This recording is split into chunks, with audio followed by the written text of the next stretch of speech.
Yo, what's up mga pakaps? Pakaps nga pala, isang OFW dito sa bansang Saudi. Ito trabaho ko isang pastryman. Sa hindi nakakaalam, ang pastry chef ay isang kusinero. Sila ang gumagawa ng mga matatamis o mga pangimagas at mga pastry cake. Isa sa ginagawa ko ngayon ay isang tart. Kita nyo naman mga pakaps, maayos tayo magtrabaho at hindi tayo kupal.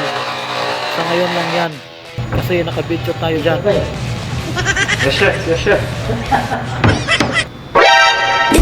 Hoy, umaga mga pakaps.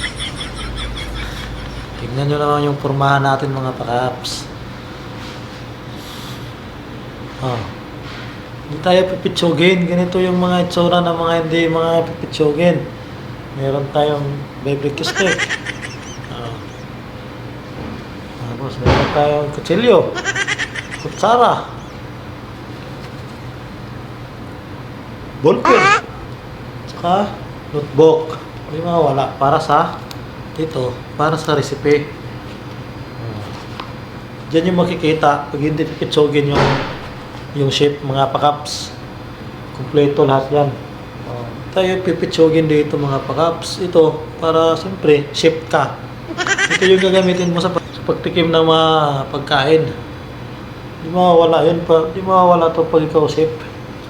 Tapos ito naman, pang ano to sa mga langaw, pagpatay ng langaw, yung ganun yung langaw, pag may langaw sa pagkain, yung ganun yun.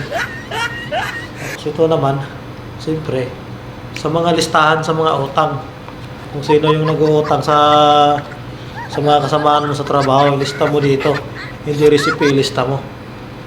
At saka ito naman, pag may kalaban ka sa kasama mo, pwede mo ito magamit pang pang tira. Di ka na bubulihin. Wala pa yung mga bossing natin ngayon, mga big boss. Upo muna tayo at mag-relax. Yan ang buhay dito mga pakaps. Chill lang. So, pagkatapos ng isang buwan, sahod na naman. Pipitsugin tayo. Check nyo yung attire ko mga pakaps. Di tayo pipitsugin dyan. O, diba? Yan, ship yan. Ha? Ship yan.